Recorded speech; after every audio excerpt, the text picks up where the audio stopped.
Tonight, the massacre at Virginia Tech. New details about the young gunman who killed 32 people.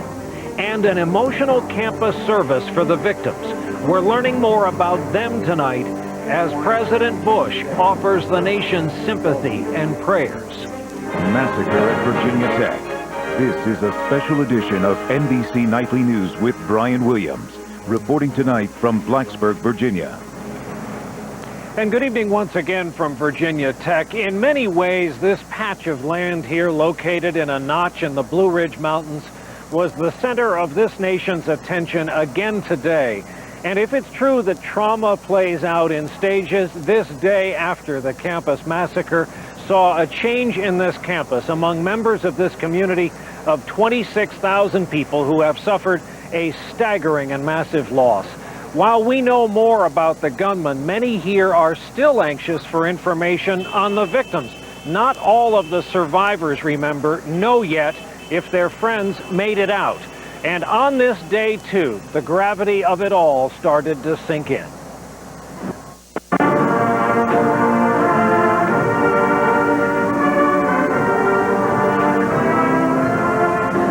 This was the day when shock gave way to sadness. The mourning on this campus started today as the Virginia Tech community came together in the university's basketball arena to honor and remember the 32 victims of the deadliest shooting in American history. We will eventually recover, but we will never, ever forget. President Bush expressed the condolences of the entire nation.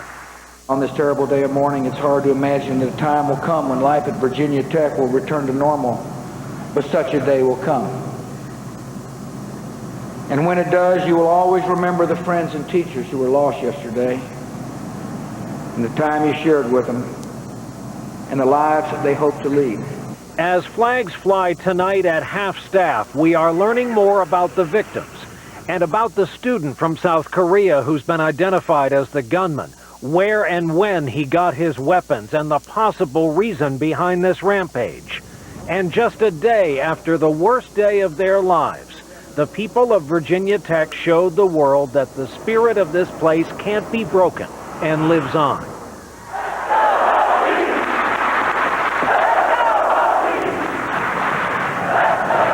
And it was that school cheer that really grabbed a hold of people's emotions, coming as it did at the end of today's ceremony. While that ceremony was going on, at that very moment, we were learning more about the gunman in this mass killing. Our Justice Correspondent, Pete Williams, has been following that part of the investigation. He's with us once again from our Washington Bureau. Pete, good evening. Brian, good evening to you. Investigators described Cho Sung-wi as a 23-year-old emotionally troubled loner who apparently did not have many friends. And looking back on it now, many who knew him are saying all the warning signs were there. Just over a month ago, federal investigators say, Cho Sung-wi walked into this gun shop in Roanoke, Virginia, about 40 miles from the Virginia Tech campus, and bought a 9mm pistol, a 50-round box of ammunition, and a 15-round magazine for loading the gun. It was that gun, investigators say tonight, that he used to fire many of his shots in the classroom building, where 31 people were killed, including himself. The gun shop owner told Dateline NBC today he paid for it with a credit card. I feel such despair over what's happened. I couldn't have done anything any different. The law was followed. He bought the other gun he had in the shootings, a .22 caliber Walther P22, a month earlier at a pawn shop in Blacksburg, Virginia. As a permanent legal resident, he was legally entitled to buy them. The man who authorities say committed the worst mass shooting in American history was born in South Korea, came to the U.S. with his parents to Detroit in 1992, and moved with them to Centerville, Virginia, just outside Washington, D.C. Neighbors say his parents were friendly and outgoing. They were always polite, always kind to me, very quiet, always smiling, just sweet people. But at Virginia Tech, teachers and investigators say Cho was a loner who didn't feel like he fit in. Classmates say he wrote short plays for a class about students who were angry at teachers and parents. A former teacher says he seemed depressed but refused to seek help on campus. I was told you can't force someone to go to counseling. So even though I called counseling trying to get everyone to force him to go over, their hands were tied too. Investigators say things he'd written found in his dorm room were full of anger, saying of his fellow students, quote, "You made me do this." Federal profilers who have examined his writings and his past say he is remarkably like the students who fired on their classmates at Columbine High School. They say Cho felt picked on and bullied, that he thought it was him against the world. Today, a former classmate who now works for the online service AOL says Cho did not want to be friends with anyone. This young man says that the students who knew Cho thought he was so interested in violence that they once even wondered whether he would someday be a school shooter, Brian. Pete Williams. Pete, thanks for that update. And as we continue to review the various aspects of this story on day 2, now we turn to the serious questions that have been raised here on this campus about how authorities here at Virginia Tech handled the first shooting incident and whether a different response might have saved lives 2 hours later. That report from our senior investigative correspondent, Lisa Myers. Why, after being notified of a shooting in this dormitory at 7:15 a.m., did Virginia Tech authorities wait more than 2 hours until 9:26 to alert students by email there had been a shooting and to be cautious? The message should have gone out at least 5 minutes after knowing what had happened, and it should have said that there was a potential shooter on the loose. Classes were canceled. At 9:45 came 9/11 calls about another shooting, this one at Norris Hall, an academic building that's a 10-minute walk across campus from the site of the first shooting. That triggered a second email to students and staff at 9:50. Please stay put. A gunman is loose on campus. By then, it was too late. Virginia Tech's president told Matt Lauer the 2-hour delay was caused by the need to gather facts.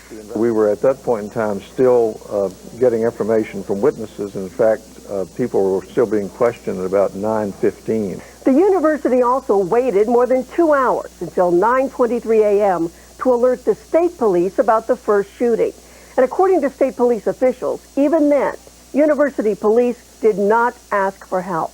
Quite frankly, I think that the police made a very grave mistake. Mike Sheehan, a former top New York police official and an NBC News analyst, calls both 2-hour delays inexplicable. They had a gunman at large who had killed 2 people. He was armed and dangerous, and they should have ramped up the security significantly more than they did. Others question why the campus wasn't closed off and buildings immediately secured.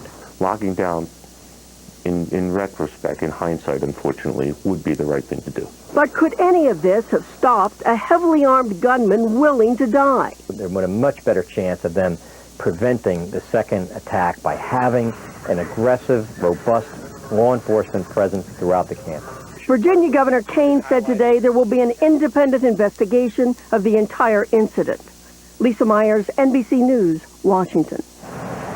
And we should repeat the following for emphasis. While there are still students on this campus who don't know if their own classmates lived or died after yesterday's massacre, we are slowly learning the names of the victims of yesterday's shootings, and we're beginning to hear some of their personal stories. They include stories of heroism and sacrifice. NBC's Mike Taibbi reports tonight on what we know about some of those lives lost. There were makeshift memorials, so many reminders that something had fundamentally changed. Students alone or in groups trying to confront all that had been taken from them in this place that seemed so safe. Some of the victims whose families have confirmed their deaths: 18-year-old Rima Samaha, only a freshman but already teaching dance and inspiring her students. She was really good at belly dancing, and she was a really good teacher. Anne, said her brother, eager for her future. She had the whole world laid out in front of her, and she could do anything she wanted to do. The first 2 victims, 19-year-old animal lover Emily Hilscher of Woodville, Virginia, who police say might have been a specific target of the killer, and 22-year-old Ryan Clark, everybody called him Stack, a residential assistant in the dorm, a member of the Marching Virginian School Band, and a native of Martinez, Georgia. He was a fun-loving, outgoing individual, loved to be around people and loved to share his passion for music and education and other things with others. It's a vast campus, 2,600 acres, 26,000 students. but every student we spoke to said he or she is feeling the loss personally. For the families of several victims, including 20-year-old Ross Lamadine of Saugus, Massachusetts, it simply took too long to confirm that the worst had happened, until nearly 11 at night, said his mother Lynette, more than 13 hours after the shootings. It's horrifying. It's really horrifying. And I'm just trying to keep it together. And it wasn't just the young who came under fire. In India, the family of engineering professor G.V. Loganathan, 51, was stunned. They're all feeling terrible. We don't know how to manage things. And in Romania, a terrible sadness over the death of 76-year-old mathematics professor Liviu Librescu. Relatives say students have emailed them saying the elderly Holocaust survivor blocked the classroom door against the gunfire with his own body, saving several lives before losing his own. He had huge affection for his students, and he sacrificed his life for them. In the coming days and weeks, the stories of all the victims will be known. 32 narratives of accomplishment and limitless hopes, gone in 2 bursts of gunfire from a single killer on a spring day now etched in memory and infamy. Mike Taibbi, NBC News, Blacksburg. And we're back here at Virginia Tech, where we've been joined by a special guest. Pastor Tommy McDearris of the Blacksburg Baptist Church is with us tonight. He is one of the pastors who's been ministering to parents who lost a child in this tragedy. Thank you for being with us. More than that, you've been making some of the parental notifications, is that true? The police departments have been, and they've had chaplains that's been assigned to each one of those, and so we've been making those notifications, yes. I almost hate to ask the following question. What can that task be like for you? It's the worst experience that I've had in the 30 years I've been in the ministry. I imagine so. And how, is there any one way people are reacting to that? Shock, disbelief, anger, pain, extreme grief. And there's nothing in the world, I don't guess, in the pastoring business that would prepare you for this kind of mass loss, mass grieving, and people then come to you, of course, looking for help and solace. What have you been able to offer? We've just been able to offer someone being there with them, making sure that they know that they're not alone, making sure that they know they're not going to be alone in the weeks that are ahead of them, making sure that they know that the community cares about them and that there's someone there to hold their hand through this. Over 30 people lost in an instant, all of them leaving full, rich lives behind. For most of them, it's supposed to be the years of their lives. What have you learned about people in the 24 hours or so since you've had to go to work? That overwhelmingly people are good, that they want to support each other during a tragedy like this, that they want to count. We've had so many people that have called and said we'll do anything that we can do to try to help here. We have one individual that's perpetrated this, and everyone else is stepping up to the plate to try to be all the help they can be. And how should people think about that one individual? We don't know anything about that individual yet. We don't know what caused this. We don't know why something like this would happen. We just simply know that he made choices that have destroyed the lives of so many, and it's going to be felt for years to come. That's an understatement. Pastor, you're a nice man to join us. Thank you, and thanks for the work you've been doing here on campus. Thank you very much. A few program notes here as we continue. For some of you, we want to let you know this will be an hour-long special edition of NBC Nightly News. That depends on your local NBC station. NBC News also is doing an hour-long special report tonight, a special version of Dateline that begins at 8 o'clock Eastern Time. That is just as the student-led candlelight vigil gets underway here on this campus tonight when the sun is down. For now, however, we'll fit in our first break. We'll be back with more from the campus of Virginia Tech in just a moment.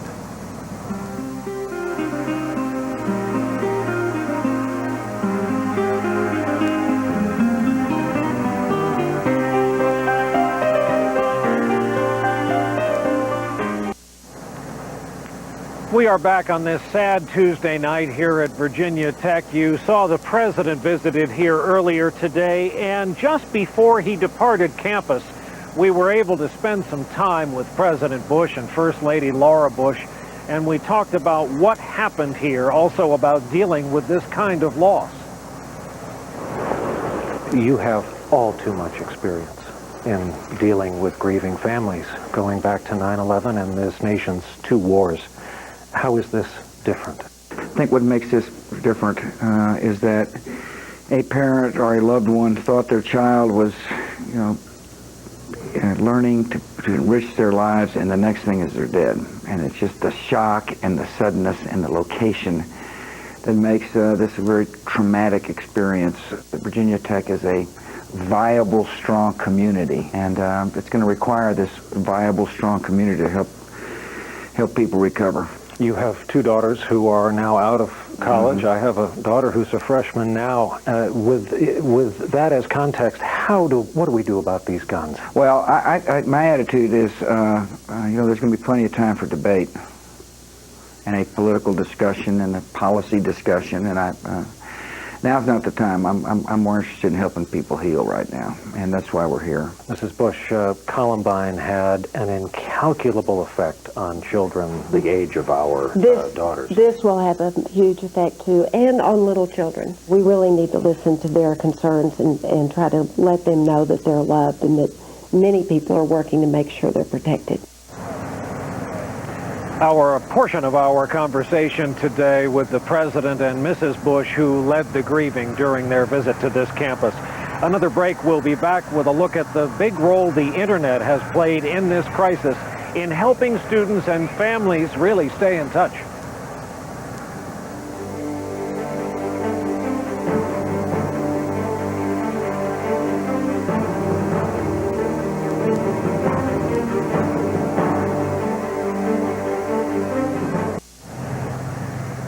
We're back, and this tragedy here at Virginia Tech has been unfolding in real time on the Internet, just as it has been here on campus, and it lit up laptops across this campus even during the second shooting, and then continued on cell phone videos posted on YouTube, on blogs, and in email. Especially social networking sites like Facebook were used by students, friends, and family to stay in touch while this was in progress and ever since, to reach out to one another. That aspect of this story tonight from NBC's Tom Costello. It happened in one of the most wired and wireless communities in the country. I heard the sirens going around the drill field, and then I checked my email immediately. I tried calling her, texting her, and there was no information. Grabbed my cell phone, started taking the video. From cell phone videos to urgent warnings and text messages from friends and parents thousands of miles away. Almost my entire inbox is full of messages from other people checking to see if I was okay. People write their messages. For engineering sophomore Matthew Zock and thousands of his fellow Virginia Tech students, their community is Facebook. There's been about 20 or 30 people, and some I haven't talked to in years. The social networking site where friends and families share their most personal thoughts and messages, and where hundreds of online gatherings have brought heartfelt condolences from around the world, including other universities. One page already logging more than 150,000 visitors. VTech student Michael Leonard has started his own Facebook page. I think people are just using it to show people what they feel and express their emotions. Like none that have come before, this university generation was born into technology. Emails, text messaging, internet chat rooms have taken on the role of community center and town square. Technology analyst Omar Wazo. These technologies really bring people very close to each other and allow them to kind of communicate in a really profoundly intimate way, almost like love letters from, another era. A community as large as the internet itself, offering the support only a community can muster. Tom Costello, NBC News, Blacksburg, Virginia. And we're back with more from the campus of Virginia Tech in just a moment.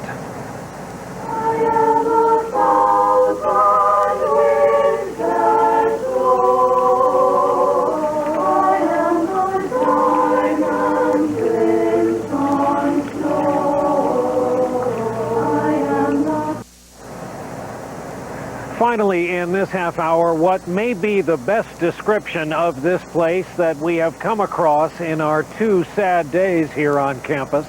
I was talking today with students and others, among all of those in line for today's service.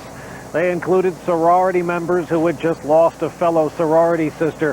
When I met Ray Roberts, who after 8 years as a recruiter for Virginia Tech, came back here for this because, as he put it, this wasn't supposed to happen here.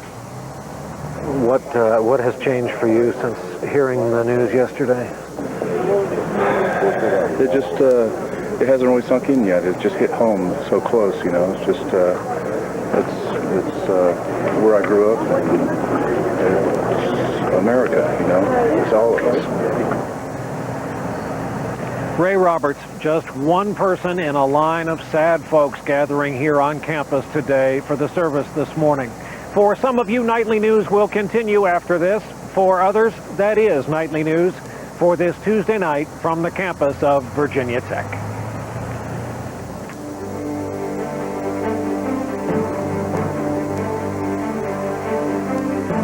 This special edition of Nightly News continues. Here again is Brian Williams. And we are back now tonight from the campus of Virginia Tech for what will be a second half hour in this special edition of NBC Nightly News. The death toll here remains at 33, the gunman and 32 others. And on this day two, since the campus massacre, a lot of the shock of the event turned today into anger on the part of some and sadness on the part of all. To help heal that in what will be the first of many campus-wide meetings, President Bush and the First Lady arrived today, and they spoke along with members of all the religious groups represented here on campus. All of this goes on as the investigation continues into what it was that happened here yesterday.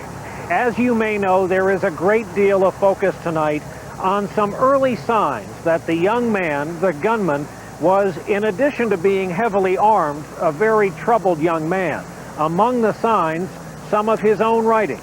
Our justice correspondent, Pete Williams in Washington, continues to look into this case and his past and has another update for us tonight. Pete, good evening. Brian, good evening. In fact, Cho Sung-wei, officials who know him and his former friends say he gave off many of those warning signs. His classmates thought his behavior was so odd that they once openly wondered whether he might get a gun and shoot up a class. He wasn't the only one with concerns based on his behavior and the writing he did for his English major studies. One of his teachers was Lucinda Roy, who said she thought he was disturbed but that he wouldn't get counseling and there was only so much she could do. From her home in Blacksburg, Virginia, here she is in her own words. We all need to realize in this country that we have students who are very, very troubled.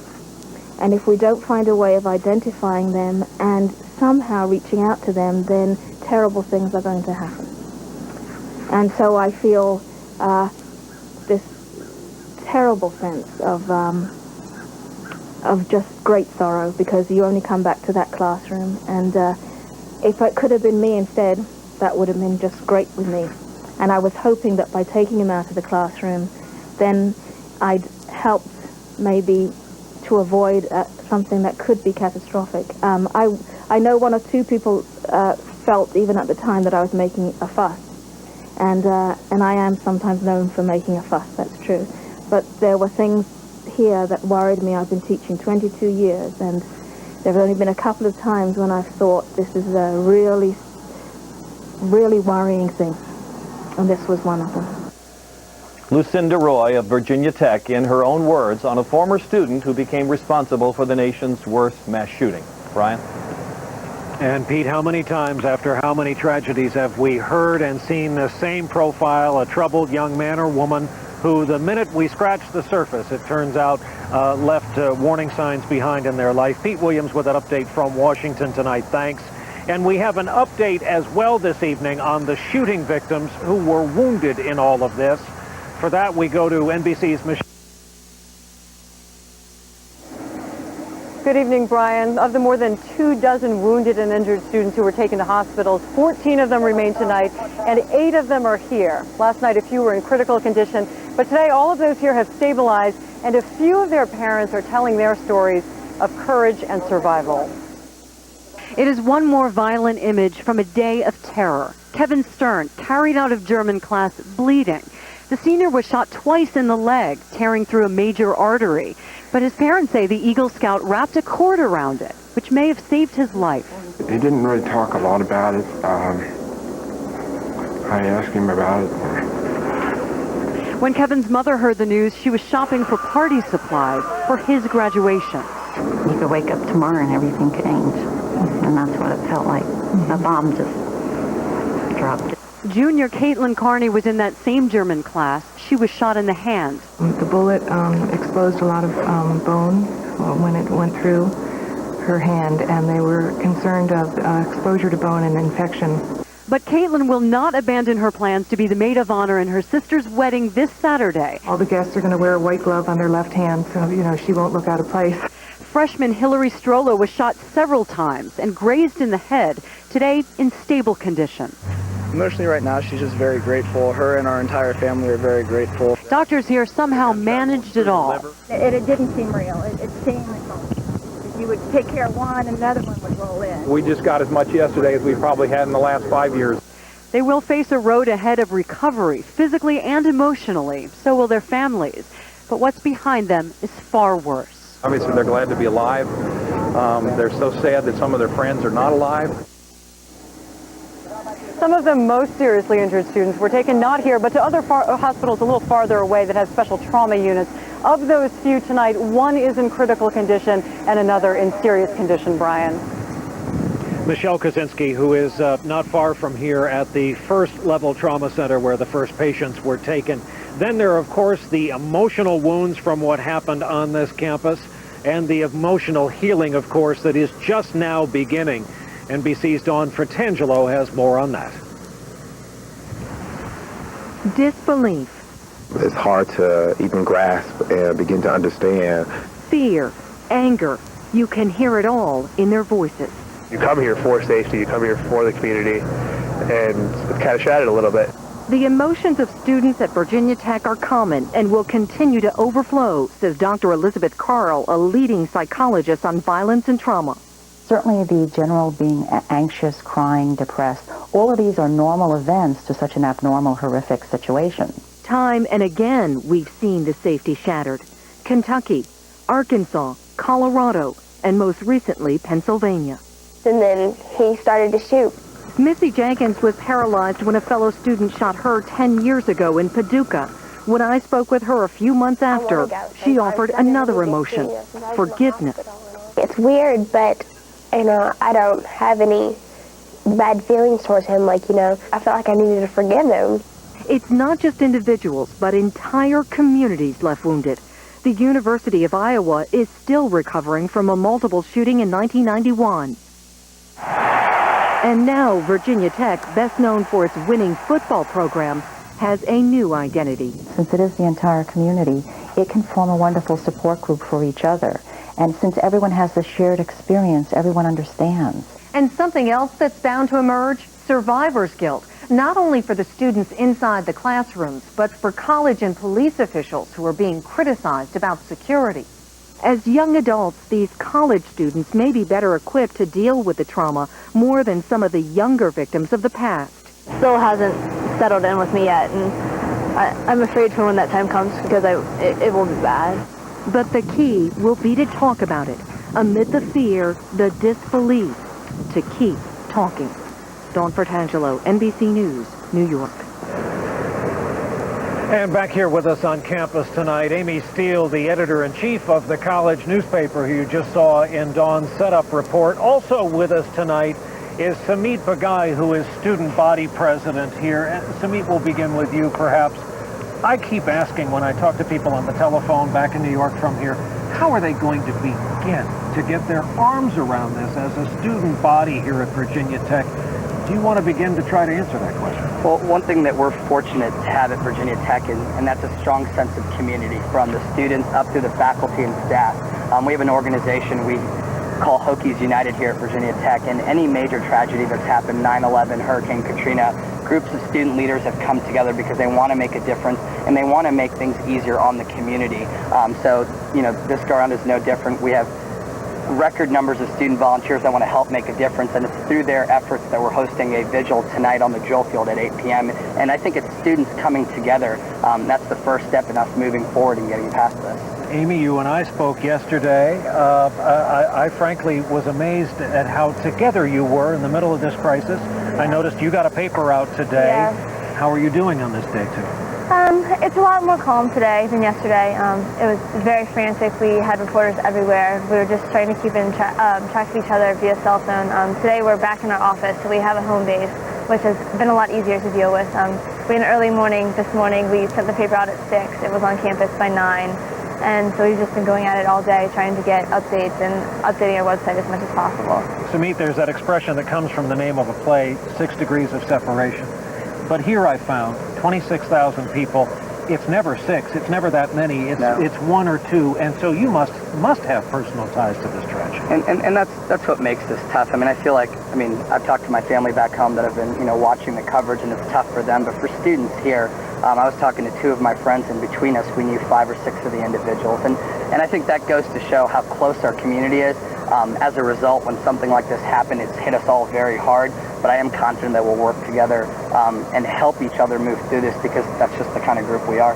Amy, the saddest part of that service today for me was the college cheer at the end, because oddly it was the happiest part of the service. Do you get that feeling in the pit of your stomach that almost a wave of sadness is coming? You know it intellectually, but you can't feel it yet? Yeah, I do feel that's how it was. I think yesterday the campus was still in shock. I don't think that it really hit home to anyone, and I think waking up this morning and still having everyone on campus and still hearing this out of all the media outlets across the world, I think it is starting to hit students, and I think sadness is starting to hit campus. I think the mood on campus is very somber. It's basically a ghost town right now. It's starting to pick up a little bit after the event this afternoon and then the vigil again tonight, but I would describe the campus as just sad. Yeah, I've seen a lot of kids with luggage heading home with their parents take advantage of the suspension in classes. Samit, I don't know how you're functioning. Amy, I don't know how you got a paper out today, but my congratulations and our condolences as well to both of you. We know you're dealing with a lot. Thanks to our 2 guests tonight. We're going to take another break from here at Virginia Tech. Nightly News will continue in just a moment.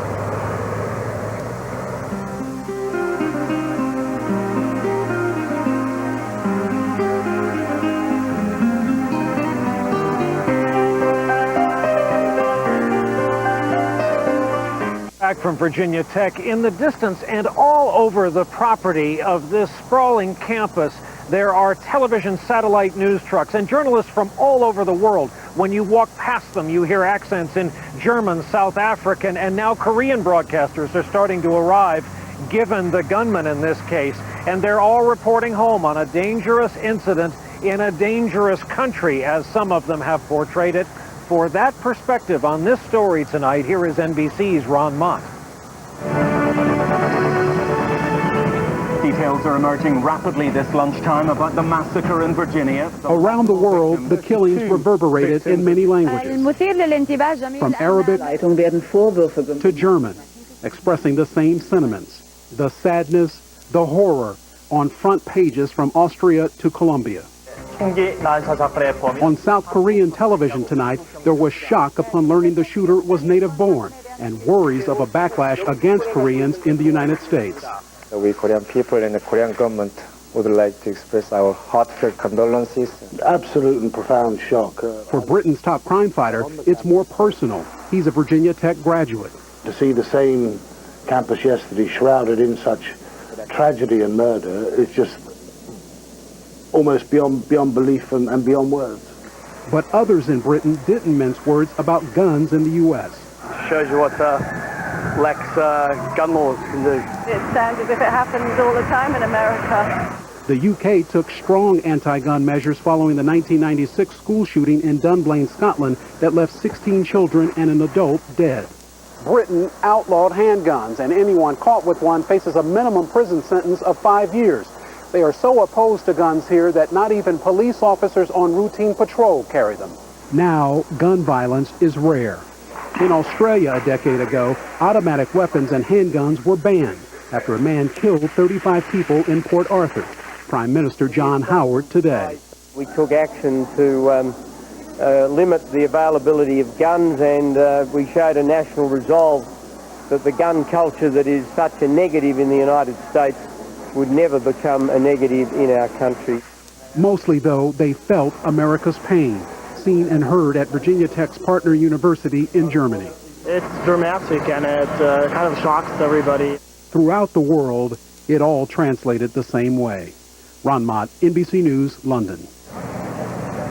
We're back in a moment with another story from today's news. We'll also talk to some of the reporters covering this story when we continue.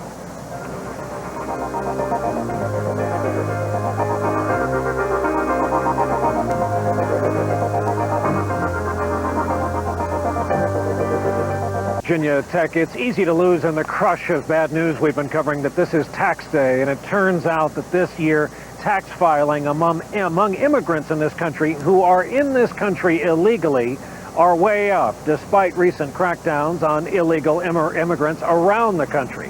As NBC's Mark Potter tells us, there is a reason for it.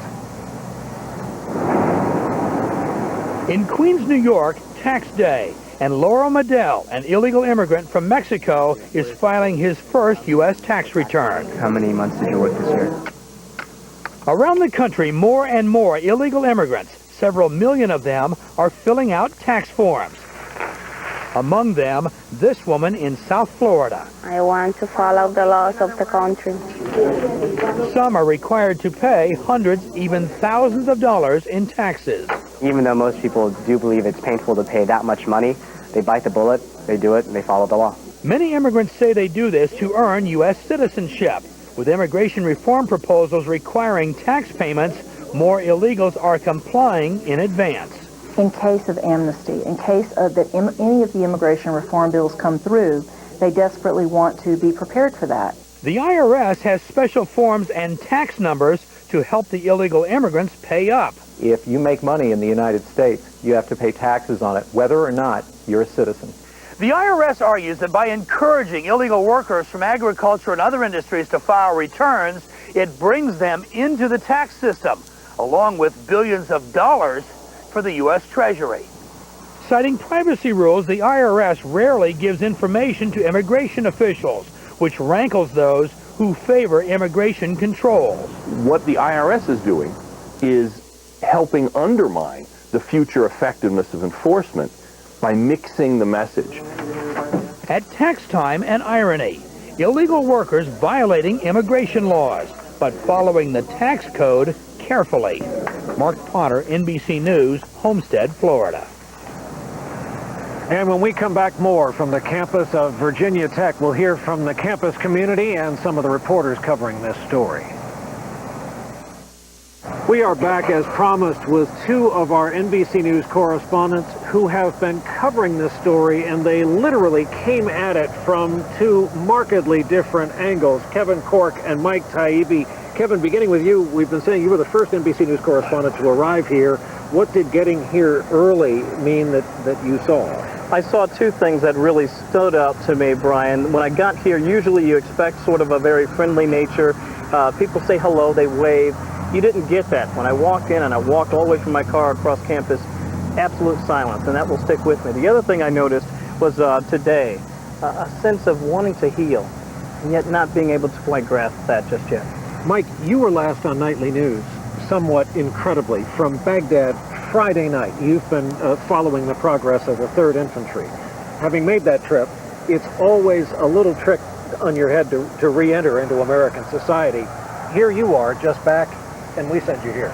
It is tricky. Usually it's like a day to decompress, and then this story broke. When I went to sleep, I hadn't had much sleep when I got back. I saw the ticker on the MSNBC that said 2 dead. That was early in the day. I took about a half-hour nap, got a call from my bureau chief saying go, because it's now over 20 dead, and it's getting bigger. So I got here. The contrast of the two is that in both cases there are deaths in large numbers on a scale that's inexplicable. But there in Iraq, everybody expects it at this point. Here, it was totally innocent people, totally unexpected. So the process of getting through all the steps of grieving to the acceptance stage is much harder here. And I saw students and heard students struggling with that today. A few seconds left. Kevin, how do you think they're doing at that? All of these tragedies are different. This place has, of course, its own feel. I think whenever you go into small towns, especially close-knit communities like this, Brian, they coalesce quickly, they heal together, but I believe the process will likely be very slow. Well, I want to thank you guys both for joining us tonight, and now we all head back to covering this story that brings us to this very, very sad place, the campus of Virginia Tech. As we've been saying, there is pain tonight everywhere in this college community, not only on the official confines of this campus, but in this tight-knit town Kevin was just talking about. NBC's Bob Fall reports on that tonight with the mourning and healing on Main Street.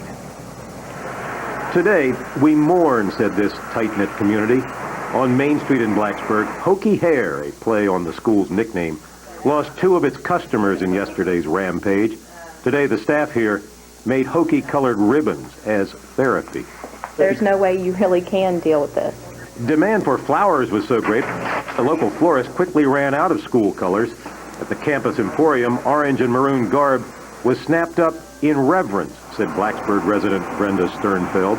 I think it stays with you and becomes a part of who you are. There was even a makeshift memorial, white candles for all the dead, save the gunman, red for the injured, erected by a local resident, Jose Torres. How could somebody do this? And I think it's just we're all looking for answers. So throughout the day here, through the tears and the hugs, they tried to find comfort. It's part of the grieving process, just what you have to do. But as much as Main Street mourns, here there is also a measure of defiance. Like others, Florist Sherry Wyatt says the killings will not change who she is. That doesn't mean that Blacksburg has changed. I still feel, just as safe. And on the night of the carnage, this student haunt decided to stay open. Its proceeds to be donated to the victims. They were here together for each other. That's how you get past it. Together, they say, in shock and pain. I feel like everyone on this campus is a casualty. So today, an honor guard of student cadets paid silent tribute. As a hastily scrawled message outside read, "May God help us all." Bob Fall, NBC News, Blacksburg, Virginia. It is indeed such a sad place tonight because this community, Virginia Tech, is every inch a part of that larger community. And that'll do it for this Tuesday night broadcast. A reminder, a special, an hour-long special airing on the NBC television network tonight. It's a special edition of Dateline. That's at 8 o'clock, 7 Central Time. With that, thank you for being with us for this special edition of Nightly News. I'm Brian Williams, reporting tonight from the campus of Virginia Tech. We'll see you tomorrow evening. Good night.